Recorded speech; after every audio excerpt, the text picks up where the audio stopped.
ولا تقولوا لمن يقتل في سبيل الله اموات بل احياء ولكن لا تشعرون.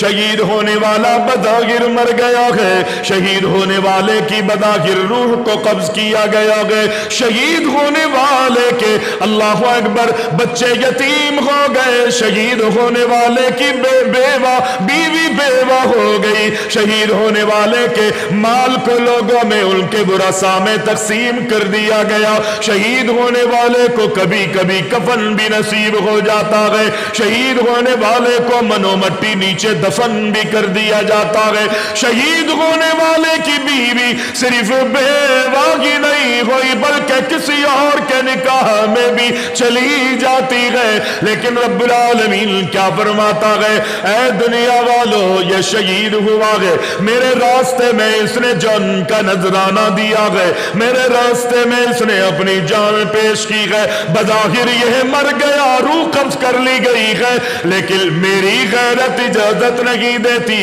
وَلَا تَقُولُوا لِمَن يُقْتَلُ فِي سَبِيلِ اللَّهِ أَمْوَاتٌ. اللہ کہتا ہے میری غیرت اجازت نہیں دیتی میرے راستے میں جانوں کے نذرانے پیش کرنے والوں کو تم مردہ کہو. اللہ پھر کیا کہے؟ مر تو گیا ہے، پھر ہمیں سے مرا ہوا نہیں کہے، کیا کہے؟ فرمایا بل احیاء. السلام علیکم ورحمۃ اللہ وبرکاتہ. نحمده ونصلي على رسوله الكريم اما بعد فأعوذ بالله السميع العليم من الشيطان الرجيم. يا أيها الذين آمنوا كتب عليكم الصيام كما كتب على الذين من قبلكم لعلكم تتقون. اللہ تعالیٰ کی حمد و ثنا اور ہمارے پیارے نبی اکرم الاولین والآخرین شافع المذنبین جناب محمد الرسول اللہ صلی اللہ علیہ وسلم کی ذات گرامی پر درود و سلام کے بعد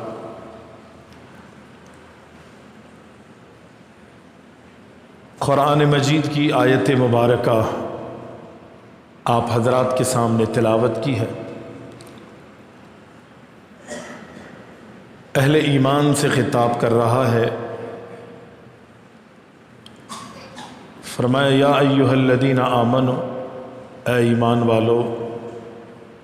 کتب علیکم الصیام،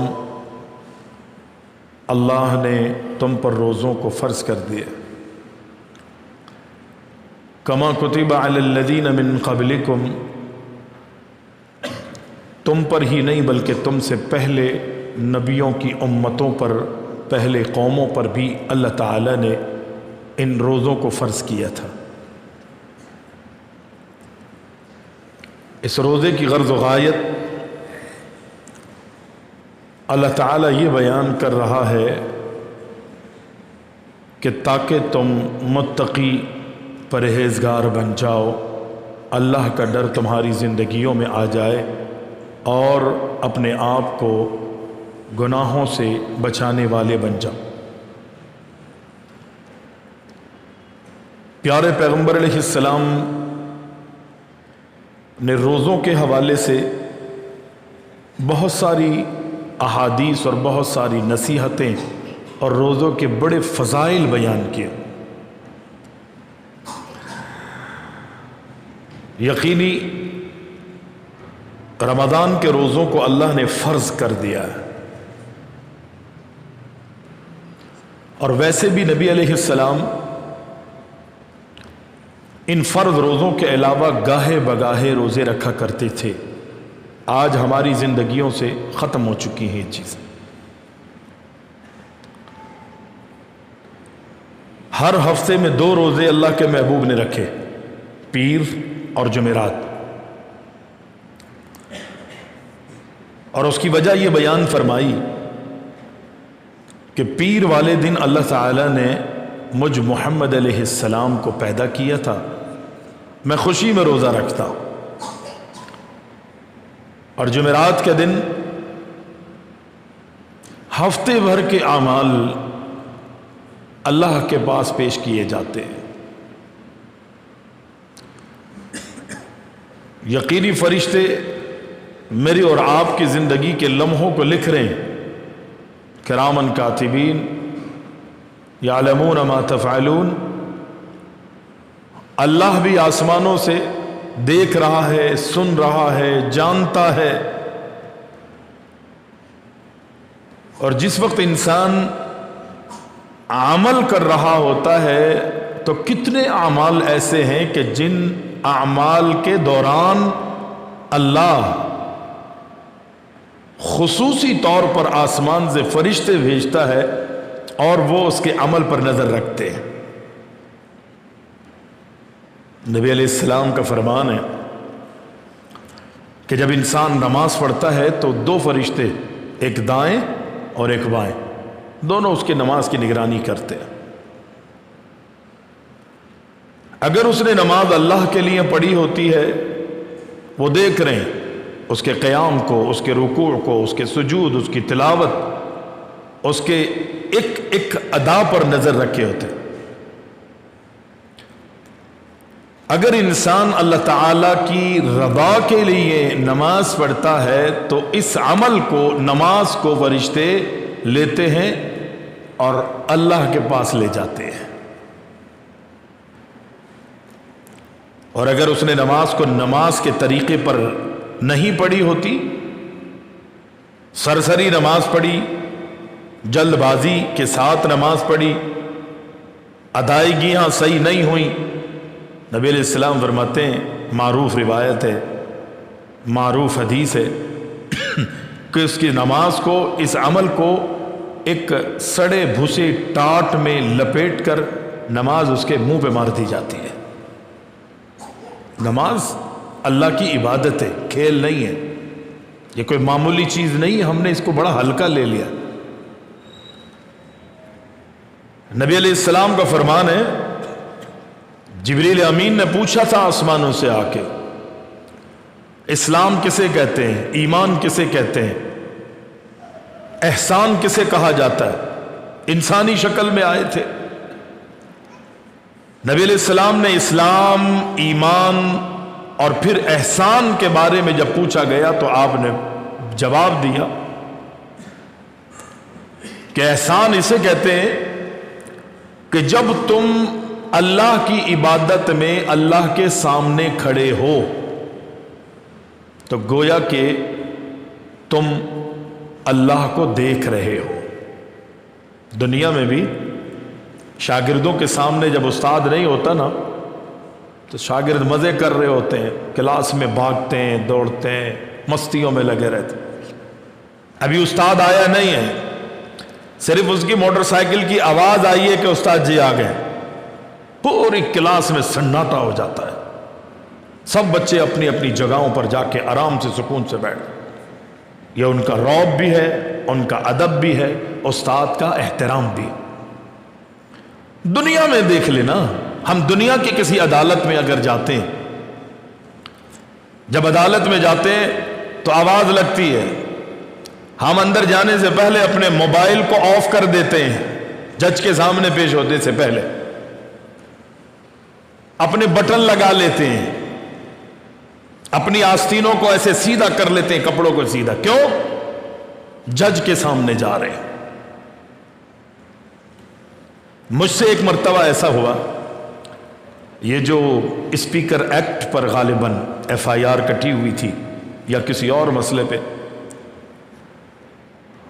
وہ ایک پالیسی کا حصہ تھا، اسپیکر چلے نہ چلیں، ایف آئی آر کاٹنی ہے مولویوں کی، ان کو دبا کے رکھنا ہے۔ تو وہاں جناب میری باری آ گئی، اتفاق ہے کہ بڑی 2 گھنٹے انتظار کے بعد، اب اندازہ کیجئے 2 گھنٹے 2.5 گھنٹے انتظار کے بعد جب میری باری آئی تو میں فون پہ بات کر رہا تھا، میں نے ایسے ہی اٹھا کے جیب میں رکھ لیا، میں اندر روم میں چلا گیا جج صاحب کے سامنے۔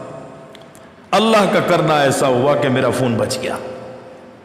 میں سامنے کھڑا ہوں، وکیل بھی برابر میں، اور مد مقابل جو میرے خلاف گواہی دینے کے لیے پولیس آئی ہوئی تھی وہ بھی موجود ہے۔ میرا موبائل بچ گیا، اور جیسے ہی بچا نا تو جج نے مجھے ایسے گھور کے دیکھا جیسے مجھے ابھی کھا جائے گا، مجھے کھا جائے گا۔ میں بھی تھوڑا سا خوف زدہ ہوں۔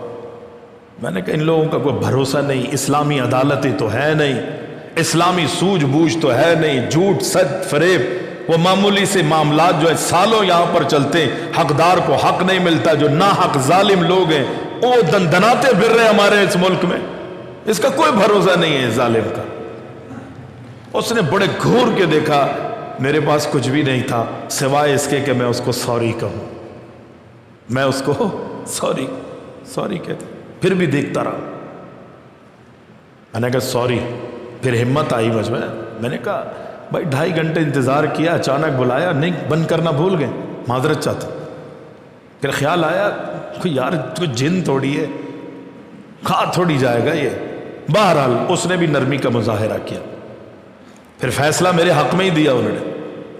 فیصلہ میرے حق میں دیا اللہ کے حکم سے۔ مقصد بتانے کا یہ ہے کہ ہم جب کسی دنیاوی بڑے کے سامنے جاتے ہیں، وہ استاد ہو، وہ جج ہو، یا پولیس کا کوئی افسر ہو، یا کوئی بھی ہو، اس کے ادب میں، اس کے احترام میں، اور اگر ہم اس کا ادب اور احترام دل سے نہ بھی کر رہے ہو تو ایک ظاہری لبادہ ہم اس کے سامنے اوڑھ لیتے ہیں، خوف ہوتا ہے کہ پتہ نہیں کوئی آرڈر کر دے۔ نبی علیہ السلام سے جب احسان کے بارے میں پوچھا گیا تو نبی علیہ السلام نے فرمایا جب تم اللہ کے سامنے کھڑے ہوتے ہو نا عبادت کے لیے نماز میں، کأنک ترا، گویا کہ تم اللہ کو دیکھ رہے ہو، اللہ تمہارے سامنے۔ فإن لم تکن ترا، اگر تمہارا اتنا ایمان نہیں ہے کہ تم اللہ کو نہیں دیکھ رہے، ٹھیک ہے نا،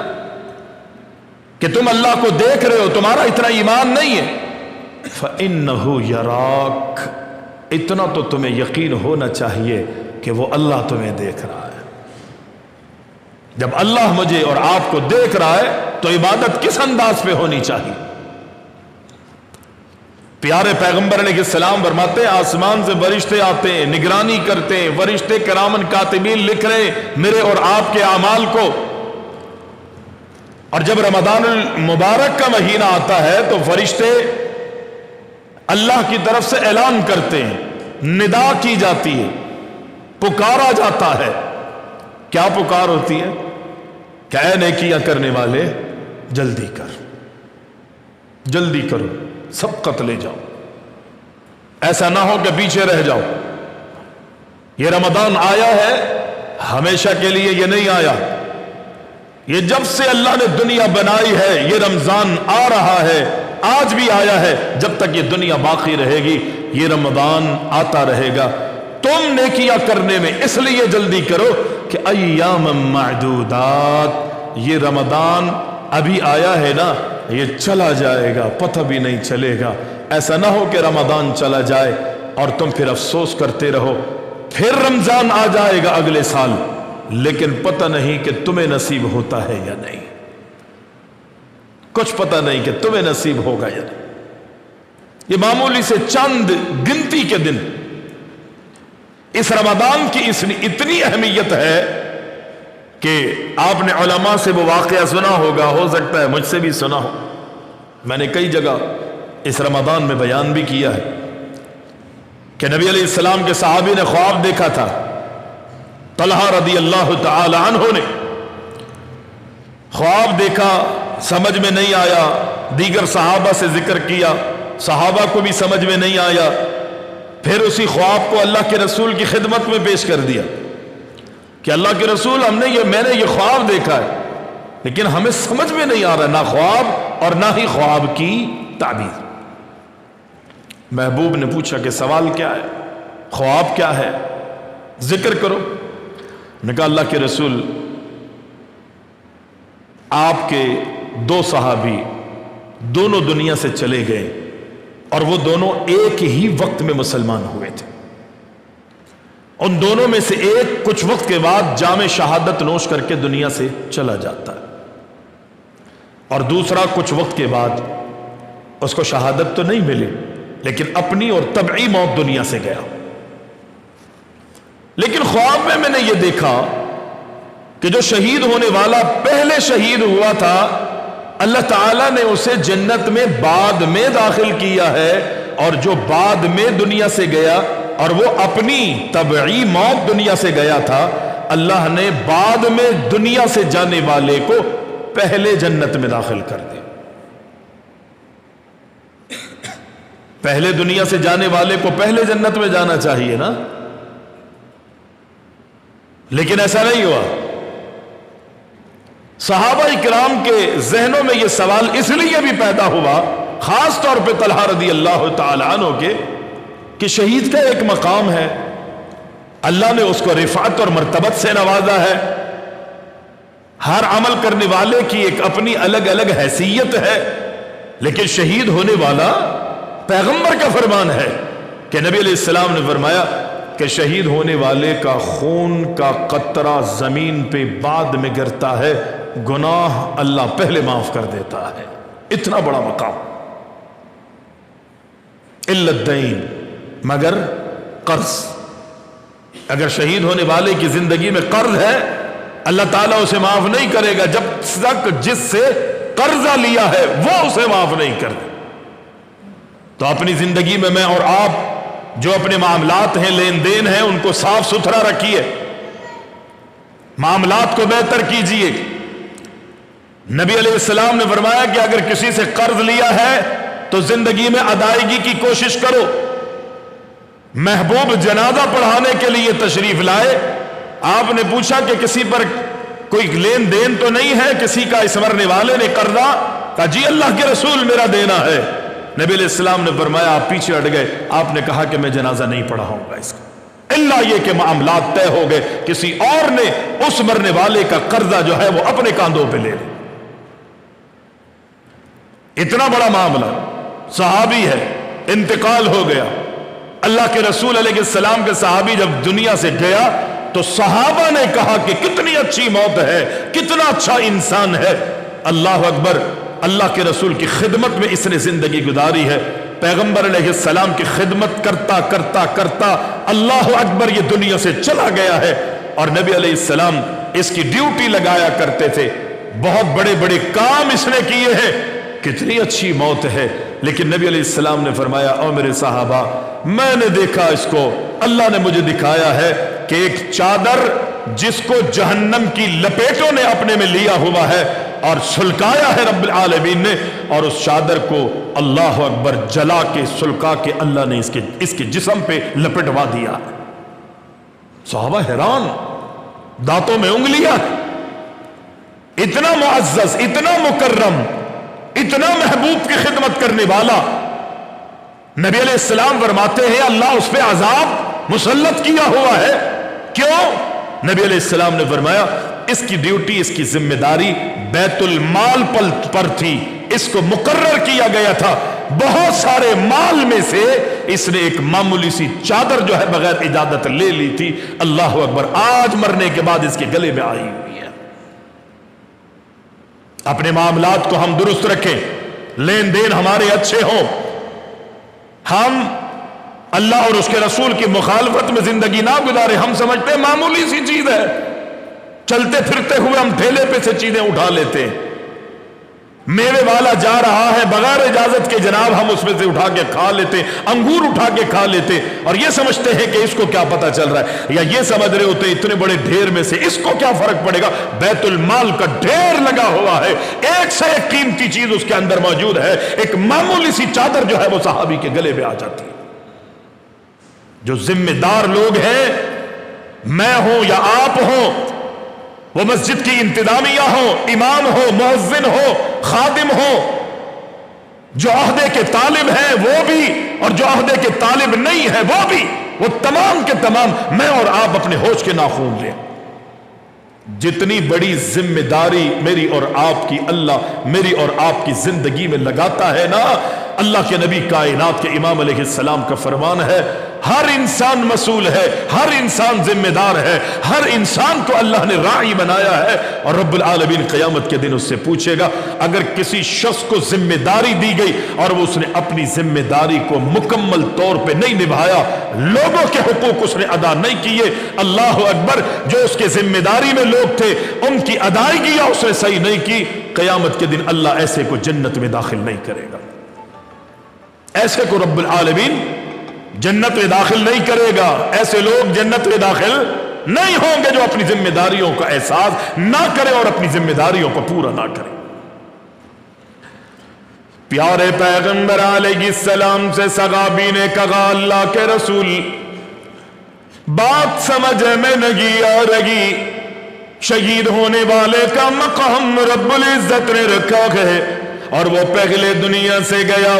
میری عقل یہ کہتی ہے کہ شہید ہونے والے کو پہلے جنت میں داخل کیا جائے، اپنی اور طبعی موت جو دنیا سے گیا ہے اسے بعد میں جنت میں داخل کیا جائے، لیکن اللہ اکبر، اس کو تو نے پہلے جنت میں داخل کر دیا جو دنیا سے بعد میں گیا تھا اور اپنی طبعی موت گیا۔ پیارے پیغمبر علیہ السلام فرماتے گئے صحابہ نے یہ سوال کیوں کیا؟ اس لیے کہ انہیں معلوم ہے کہ شہید ہونے والے کا مقام ہے، اللہ نے مرتبہ رکھا ہے، کتنا مرتبہ ہے، یہی وجہ ہے کہ اللہ کے رسول فرماتے ہیں الہ العالمین یہ زندگی تو نے مجھے عطا کی ہے، میں یہ چاہتا ہوں اس زندگی کو تیرے لیے وقف کر دو، اس زندگی میں تیرے دین کی سربلندی کے لیے قتال کروں، جہاد کروں، کافروں کی صفوں کو چیرتا ہوا کافروں کی گردنوں کو تن سے جدا کروں۔ پھر اللہ کے نبی فرماتے ہیں مجھے شہید کر دیا جائے، محبوب فرماتے گئے پھر میری تمنا یہ ہے اگرچہ مجھے شہید کر دیا گیا لیکن تمنا یہ ہے کہ اللہ مجھے دوبارہ زندگی تو عطا فرما دے، جب مجھے دوبارہ زندگی ملے تو پھر میں اپنی زندگی کو تیرے راستے پر قربان کرتے ہوئے جام شہادت نوچ کر جاؤں، اللہ دوسری مرتبہ تو مجھے شہادت دے دے، پھر بھی میری تمنا یہ ہوگی ایک مرتبہ پھر مجھے زندگی سے نواز دیا جائے، دو مرتبہ اگر نبی فرماتے ہیں مجھے شہادت مل گئی، پھر اگر زندگی تو مجھے دے تو پھر بھی میری تمنا یہ ہوگی زندگی تو نے دی ہے تو میں پھر اپنی زندگی کو تیرے راستے میں قربان کرتے ہوئے شہید ہو جاؤں۔ یہ نبی کی تمنا ہے، اتنا بڑا مقام، شہید ہونے والے کی کیا عزت اور کیا شرافت ہوگی۔ نبی علیہ السلام فرماتے قیامت کے دن اللہ کے رسول کا فرمان ہے جب انسان شہید ہونے والے اپنی اپنی قبروں سے باہر نکلیں گے، محبوب فرماتے دنیا میں اللہ کے دین کے خاطر جو اس کے جسم پہ زخم پڑے تھے وہ قیامت کے دن جب وہ اپنی قبر سے باہر آئے گا ہو بہو اسی طرح وہ زخم اس کے جسم پر ہوں گے، جس طرح دنیا میں اس کے زخموں سے خون بہ رہا تھا قیامت کے دن بھی اس کے جسم سے اسی طرح خون بہ رہا ہوگا۔ لیکن دنیا میں کسی زخمی کو دیکھ کر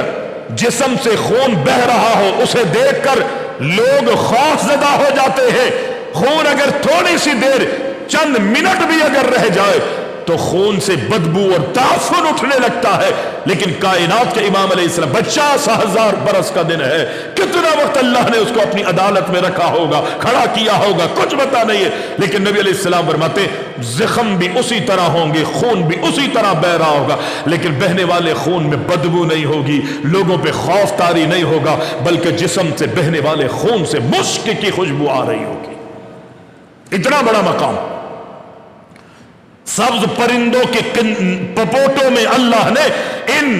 شہیدوں کی روحوں کو رکھا ہوا ہے، اور وہ پرندے اللہ کے عرش کے نیچے قندیلوں میں گھونسلوں میں ہیں، وہ پرندے گھونسلوں سے نکلتے ہیں، جنت میں کھاتے ہیں، پیتے ہیں، چرتے ہیں، چگتے ہیں، اور مزے لینے کے بعد وہ پرندے دوبارہ قندیلوں میں آ جاتے ہیں۔ یہ مقام ہے اللہ نے فرشتوں کو جو دیا ہے، شہیدوں کو جو دیا ہے، صحابہ کے سامنے ہے یہ مقام، اور وہ یہ کہتے ہیں کہ شہید کو پہلے جنت میں جانا چاہیے۔ اللہ کے رسول ہمیں تو یہ بات سمجھ میں آتی ہے، وہ بات سمجھ میں نہیں آ رہی۔ شہید کا مقام آپ یہاں سے بھی اندازہ کر سکتے ہیں، ولا تقولوا لمن يقتل في سبيل الله اموات بل احياء ولكن لا تشعرون. شہید ہونے والا بظاہر مر گیا ہے، شہید ہونے والے کی بظاہر روح کو قبض کیا گیا ہے، شہید ہونے والے کے اللہ اکبر بچے یتیم ہو گئے، شہید ہونے والے کی بیوہ بیوی بیوہ ہو گئی، شہید ہونے والے کے مال کو لوگوں میں ان کے ورثاء میں تقسیم کر دیا گیا، شہید ہونے والے کو کبھی کبھی کفن بھی نصیب ہو جاتا ہے، شہید ہونے والے کو منو مٹی نیچے دفن بھی کر دیا جاتا ہے، شہید ہونے والے کی بیوی صرف بیوہ ہی نہیں ہوئی بلکہ کسی اور کے نکاح میں بھی چلی جاتی ہے، لیکن رب العالمین کیا فرماتا ہے، اے دنیا والو یہ شہید ہوا ہے، میرے راستے میں اس نے جان کا نذرانہ دیا ہے، میرے راستے میں اس نے اپنی جان پیش کی ہے، بظاہر یہ مر گیا، روح قبض کر لی گئی ہے، لیکن میری غیرت اجازت نہیں دیتی. وَلَا تَقُولُوا لِمَن يُقْتَلُ فِي سَبِيلِ اللَّهِ أَمْوَاتٌ. اللہ کہتا ہے میری غیرت اجازت نہیں دیتی میرے راستے میں جانوں کے نذرانے پیش کرنے والوں کو تم مردہ کہو. اللہ پھر کیا کہے، مر تو گیا ہے، پھر ہمیں سے مرا ہوا نہیں کہے، کیا کہے؟ فرمایا بل احیاء، چونکہ انہوں نے میرے راستے میں جان دی ہے تم انہیں مرا ہوا نہیں کہو گے، اگرچہ یہ مر چکے ہیں تم انہیں زندہ ہی کہو گے. وَلَكِنْ لَا تَشْعُرُونَ، تمہیں شعور نہیں. عند ربہم یرزقون، اللہ ان کو رزق دیتا ہے. دنیا والوں کو کہا کہ آگے کی زندگی ان کی کیسی ہے، اللہ اکبر، تم اس کے بارے میں شعور نہیں رکھتے. ایسا نہ ہو کہ تم اس کے ناجائز اور غلط فائدے اٹھاتے ہوئے اللہ کا انہیں شریک ٹھہرا لو. اللہ اس چیز کو قطعی پسند نہیں کرتا. اللہ کہتا ہے وَلَكِنْ لَا تَشْعُرُونَ، تمہیں چیما گوئیاں کرنے کی یا تمہیں اللہ اکبر ان کے بارے میں لب کشائیاں کرنے کی یا باتیں کرنے کی، ان کے مقام کو بڑھانے کی اور گھٹانے کی اجازت نہیں ہے. وہ اللہ جانے اور ان کا معاملہ ہے، وہ اللہ جانے یا وہ جانے. صحابہ نے اس لیے کہا اللہ کے رسول شہید کو پہلے جنت میں جانا چاہیے. نبی علیہ السلام نے کیا فرمایا؟ اللہ اکبر، غور کریں. پیارے پیغمبر علیہ السلام نے فرمایا میرے صحابی الیس قد مکث ھذا بعدہ سنہ، اور میرے صحابہ یہ بتاؤ کہ شہید ہونے والے کے بعد جو بعد میں دنیا سے گیا ہے، کیا اس کو مزید شہید ہونے والے سے زیادہ 1 سال کی زندگی نہیں ملی؟ صحابہ نے کہا اللہ کے رسول ملی ہے 1 سال مزید زندگی. آپ نے فرمایا کہ فَأَدْرَكَ رَمَضَانَ فَصِيَامَهُ وَصَلَّى كَذَا وَكَذَا سَجْدَةً فِي السَّنَةِ. پیغمبر علیہ السلام نے فرمایا جب اس کو 1 سال مزید رب العزت نے عطا کیا ہے تو اس نے 1 سال میں رمضان بھی پایا ہے.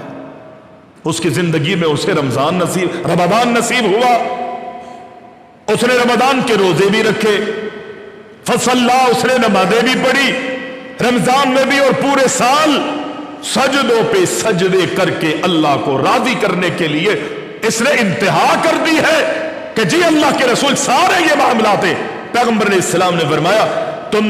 نے تو یہ دیکھا ہے نا کہ شہید ہونے والے کو بعد میں جنت میں داخل کیا اور بعد میں طبعی موت دنیا سے جانے والے کو اللہ نے پہلے جنت میں داخل کیا. تمہیں تو اللہ نے صرف اتنا خواب میں دکھایا ہے نا. میں تمہیں بتاتا ہوں ان دونوں کے مقام کے اندر کتنا فاصلہ رب العزت نے رکھا ہے، فرق ہے.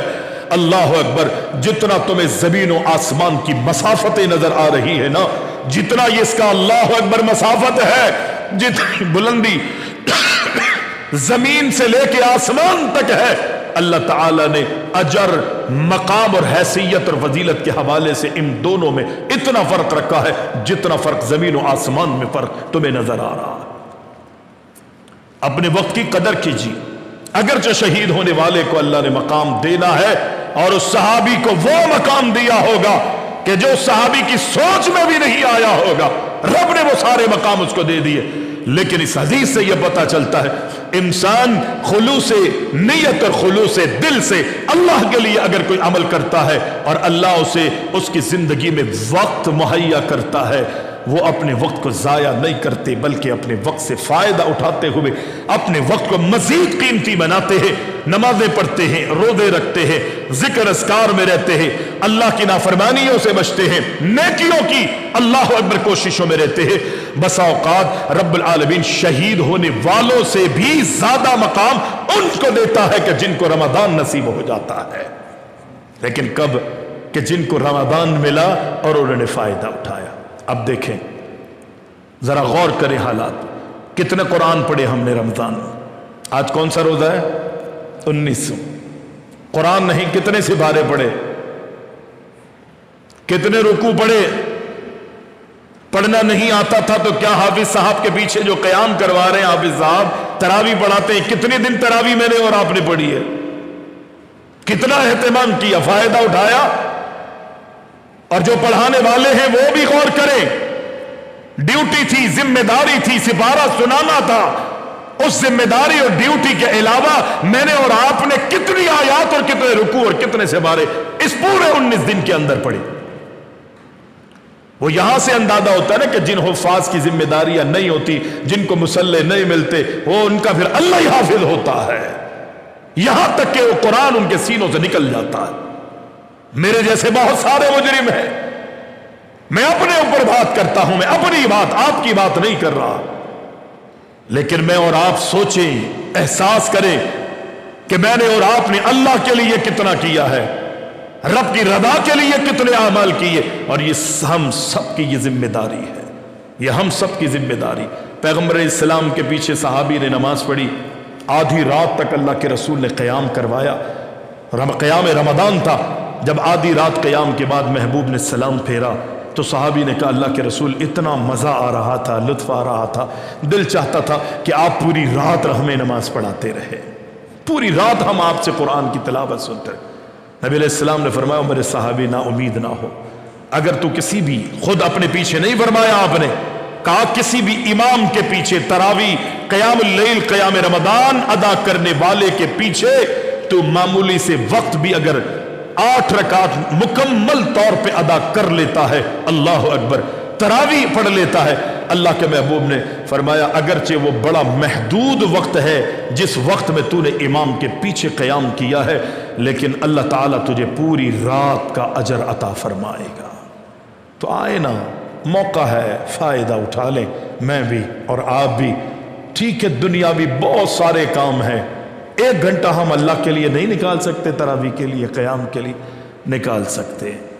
اس وقت نکالیں گے جب ہمارا ذوق ہوگا، شوق ہوگا۔ دنیا کمانے کے لیے ہم بازاروں میں 24 گھنٹے، عید والے دن جناب آنکھیں کھل نہیں رہی ہوتی لوگوں کی، آنکھیں نہیں کھل رہی ہوتی لوگوں کی، سیزن لگایا ہے نا، درزی نے کپڑے سیے، بیچنے والوں نے کپڑے بیچے ہیں، صحیح ہے نا، اور منجن بیچنے والوں نے منجن بھی بیچا ہے، سب کچھ کیا ہے، آنکھیں نہیں کھل رہی ہوتی۔ لیکن نبی علیہ السلام فرماتے جب رمضان کے مہینے میں انسان محنت کر کے اللہ کے لیے محنت کرتا ہے، روزے رکھتا ہے، صدقات، خیرات، قیام، یہ ساری چیزیں کر کے عید کے میدان میں آتا ہے تو اللہ فرشتوں سے پوچھتا ہے، فخر کرتا ہے، عید کے میدان میں آئے ہوئے لوگوں پر اللہ اکبر نظر ڈال کے فخر کرتا ہے اور فرشتوں سے پوچھتا ہے او میرے فرشتوں یہ بتاؤ اگر کوئی مزدور اپنا کام پورا کر لے کیا ہونا چاہیے؟ فرشتے کہتے ہیں اللہ اس کو اجرت ملنے چاہیے۔ پھر اللہ تعالیٰ کہتا ہے عزتی و جلالی وارتفاع مکانی، اے فرشتوں گواہ رہنا میں اپنی عزت کی قسم کھاتا ہوں، میں اپنے جلال کی قسم کھاتا ہوں، میں اپنے بلند مقام کی قسم کھاتا ہوں، تم بھی سن لو گواہ رہنا یہ رمضان محنت کر کے آج عید کے دن اللہ اکبر کھلے میدانوں میں اس محنت کا صلہ اور نتیجہ لینے کے لیے آئے ہیں۔ یاد رکھو اللہ آسمانوں سے اعلان کرتا ارجعو، آنے والوں، محنت کرنے والوں، روزہ رکھ کے آئے ہو، قیام کر کے آئے ہو، زکوٰۃ اور خیرات نکالتے ہوئے آئے ہو، صلہ رحمیہ کرتے ہوئے آئے ہو، سچائی کو اپناتے ہوئے جھوٹ اور دھوکوں سے گریز کرتے ہوئے یہاں پر آئے ہو، رمضان میں محنت کر کے آئے ہو، ارجعوا قد غفرت لکم، تم سب کے سب اپنے گھروں میں چلے جاؤ، جاؤ جاؤ جاؤ میں نے تم سب کو معاف کر دیا ہے۔ کن کے لیے ہے؟ کہ جنہوں نے اپنے وقت کی قدر کی، زندگیوں میں رمضان نصیب ہوا اور انہوں نے اس وقت کی قدر کرتے ہوئے محنت کی ہے۔ اللہ ہم سب کو معاف فرما دے، ہمارا حامی و ناصر ہو، اپنی رضا اور رضوان ہمیں نصیب فرما دے۔ بحمداللہ مسجد بن گئی، مسجد آباد ہے، بحمداللہ کام ہو رہا ہے۔ اپنے دلوں میں پیار اور محبت رکھیے، نفرتوں کو، کینہ کو، غل کو، عداوتوں کو نکال دیجئے۔ یہ ساری چیزیں ہماری زندگی میں جو اچھے اعمال اور نیکیاں ہوتی ہیں نا، ان سب کو کھا جاتی ہیں۔ حسد بھی نیکیوں کو کھا جاتا ہے، اور یہ دلوں میں جو غلط بدگمانیاں، دلوں کے اندر جو وسوسے، شیطانی اثرات، یہ سب کی سب چیزیں انسان کی محنتوں کو ضائع کر دیتی ہیں، پانی پھیر دیا جاتا ہے۔ ایک دوسرے کے لیے نرم ہوں، اللہ کے لیے کام کریں، اور یقینی طور پر اسی میں میری اور آپ کی نجات ہے۔ اقول قولی ھذا استغفر اللہ لی ولکم ولسائر المسلمین۔